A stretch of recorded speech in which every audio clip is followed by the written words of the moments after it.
Hola amigas y amigos, ¿cómo están?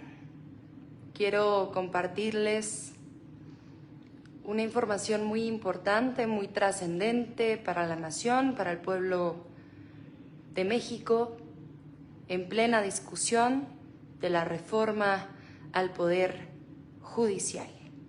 Ayúdenme compartiendo este en vivo nuevamente. Apelo a su generosidad para que esta información llegue a todos los rincones de nuestra patria, a todos los rincones de México, y como senadora chihuahuense que soy, a los 67 municipios de nuestra hermosa y vasta entidad.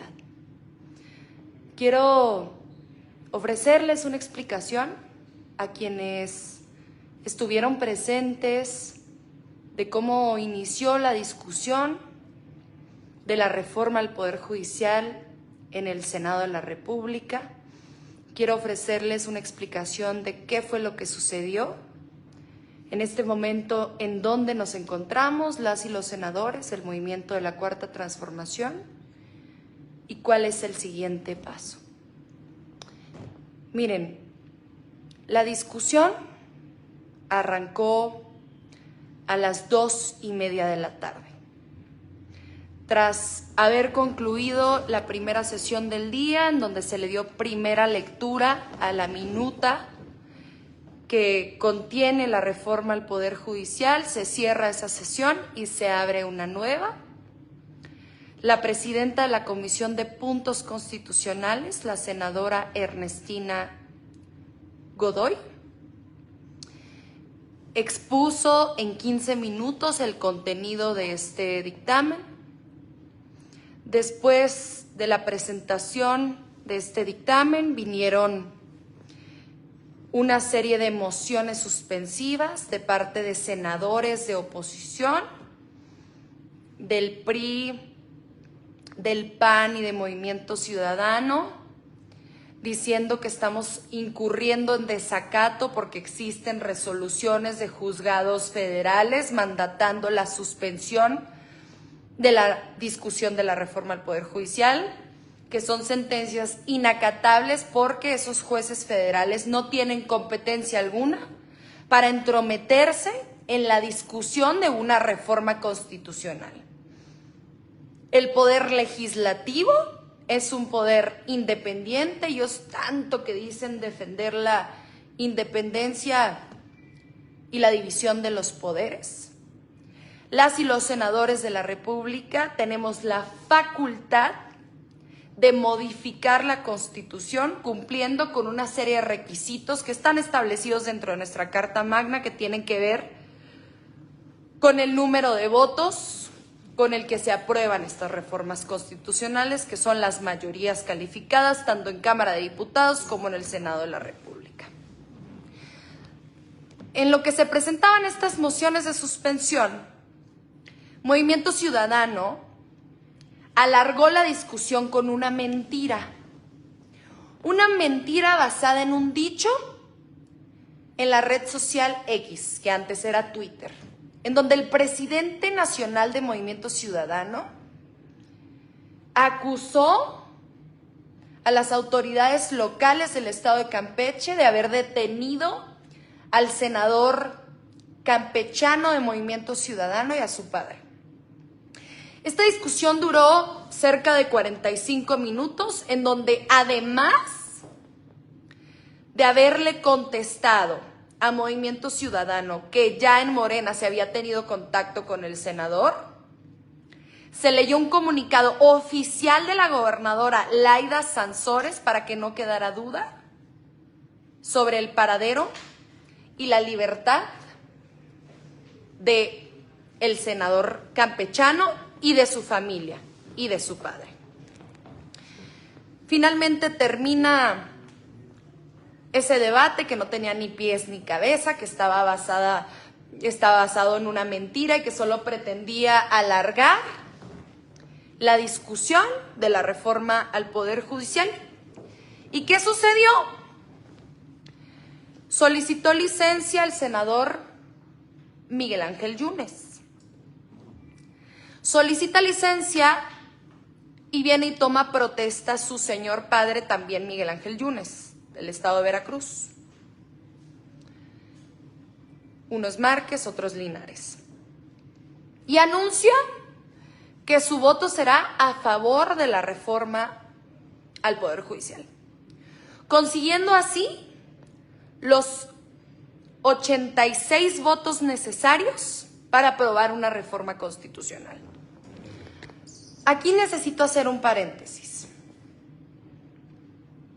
Antes de haber alcanzado la mayoría calificada con la publicación del sentido de este voto, antes de eso, ojo, los trabajadores del Poder Judicial que se están manifestando a las afueras del Senado de la República, que no son todos, algunos de ellos actúan de buena fe con desinformación, mucha manipulación, han sido víctimas de ello, de una infodemia tremenda.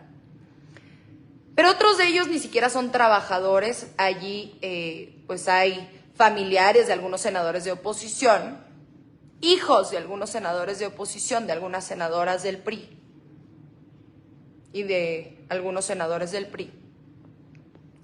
Antes de alcanzar la mayoría calificada, ellos habían anunciado a través de una serie de voceros, uno, que no iban a impedir la entrada de las senadoras y los senadores al recinto legislativo.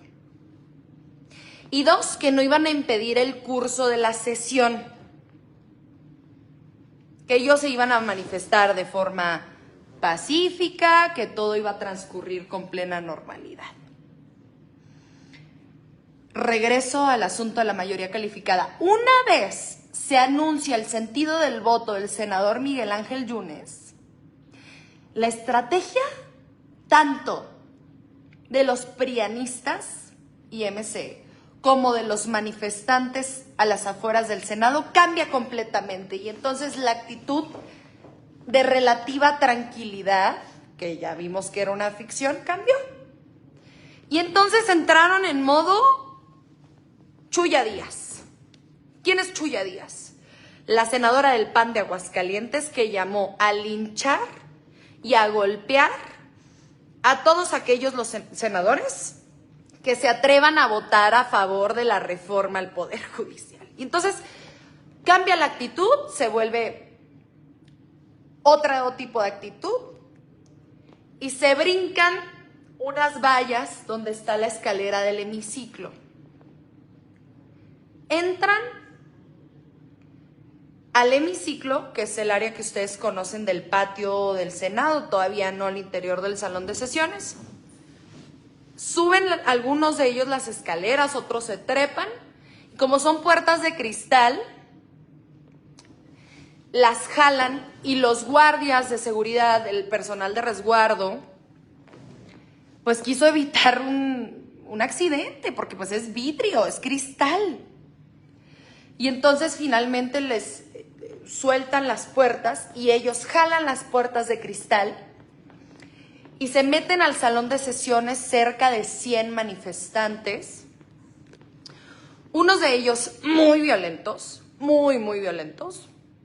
Algunos de ellos están publicando en redes sociales, por cierto, algunos comunicadores, etcétera. No son trabajadores del Poder Judicial, son familiares directos de senadoras y senadores del PRI. Y con una actitud sumamente violenta empiezan a gritar. A ver, que quede claro, ¿no? Nosotros no les tenemos miedo. Eso que no quede duda. Es cierto, no sabemos en qué condición vengan, no sabemos si vienen armados, no sabemos si traen gases, no sabemos por qué estaban soltando algunos gases afuera, no sabemos.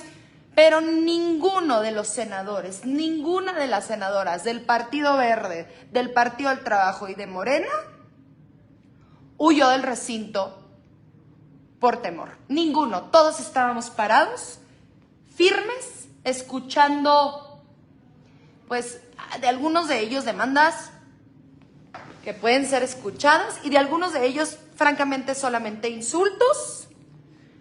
Y entonces nos quedamos ahí firmes, con mucha convicción.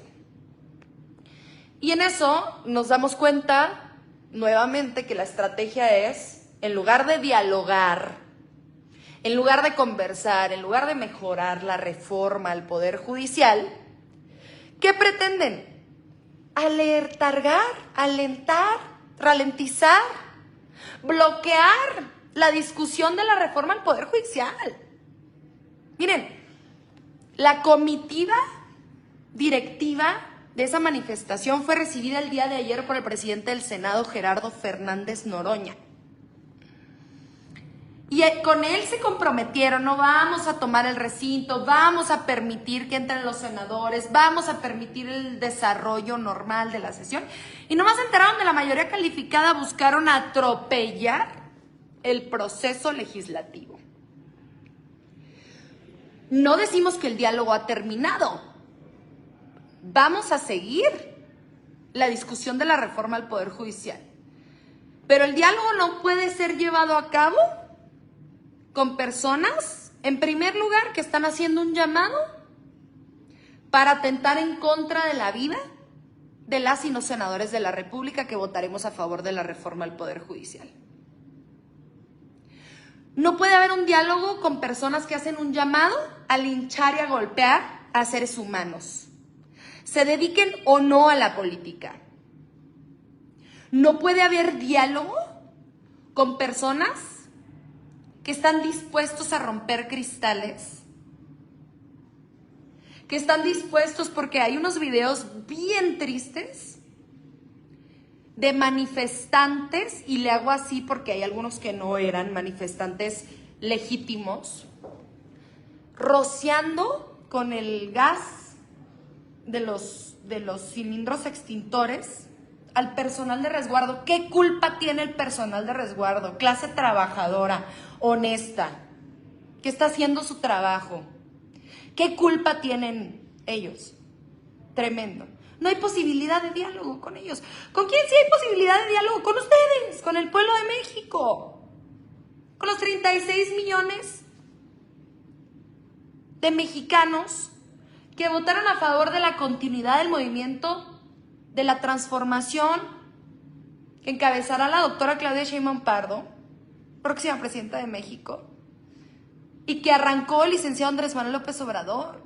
Y nos dicen, ustedes también se manifestaban cuando no estaban de acuerdo con iniciativas. En primer lugar, nunca de forma violenta.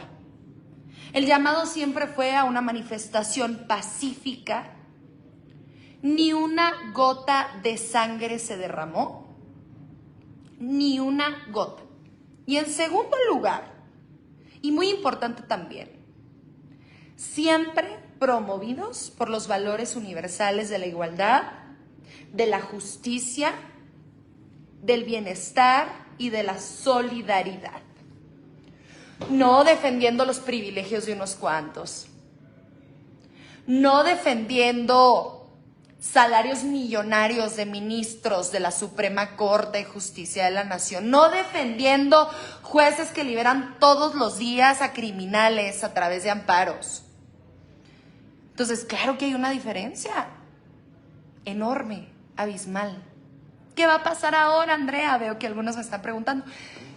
El presidente de la mesa directiva acaba de publicar un acuerdo en la Gaceta para citar a sesionar el mismo día de hoy a las 7 de la noche, es decir, en 50 minutos en una sede alterna, que a pesar de ser sede alterna sigue formando parte del patrimonio del Senado de la República, porque es el antiguo Palacio Legislativo, el Palacio Xicoténcatl, que es donde nos encontramos en este momento, para seguir desarrollando la discusión de la reforma al Poder Judicial. Con argumentos, con la utilización de datos, de información, el debate de las palabras. Para eso somos parlamentarios, para hablar, para ponernos de acuerdo.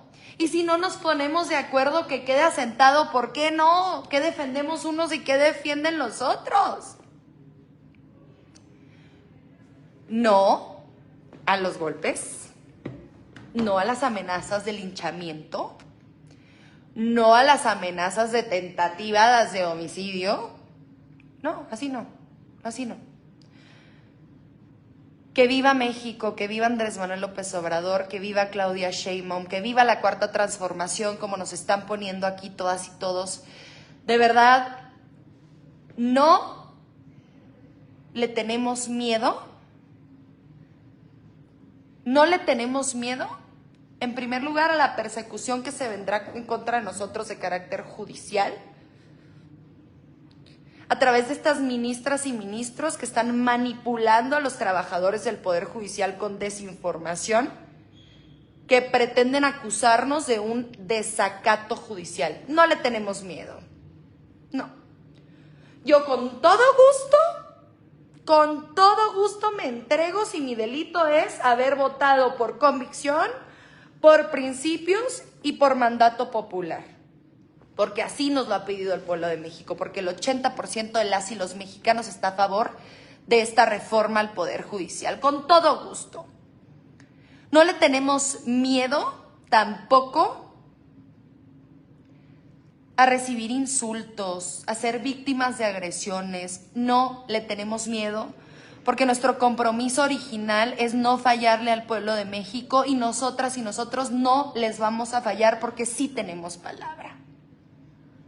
Así de fácil. Y por eso estaba buscando aquí en el antiguo Palacio Legislativo Jicotencatl algún rinconcito que me gustara para grabar. Los hay muchos, hay unos murales hermosos, hay unos escaños divinos, espacios históricos, y encontré este busto de Benito Juárez. Benito Juárez nos recuerda que hay que entregarlo todo, todo, inclusive el peligro de perder nuestra libertad, inclusive el peligro de perder la vida. Hay que entregarlo todo por nuestros principios, por nuestras convicciones, y el primer principio antes que todos es que con el pueblo todo y sin el pueblo nada.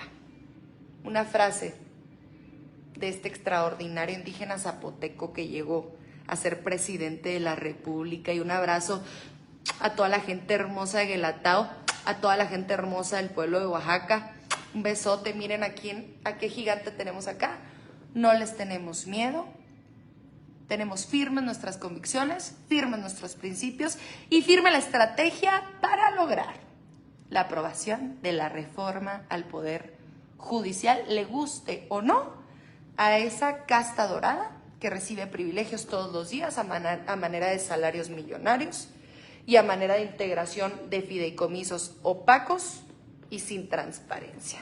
Gracias por compartir. Les mando un beso, mi apoyo, mi agradecimiento. Ayúdenos en redes sociales. Ayúdenos con sus comentarios, ayúdenos compartiendo. Así también se hace patria. Un besote.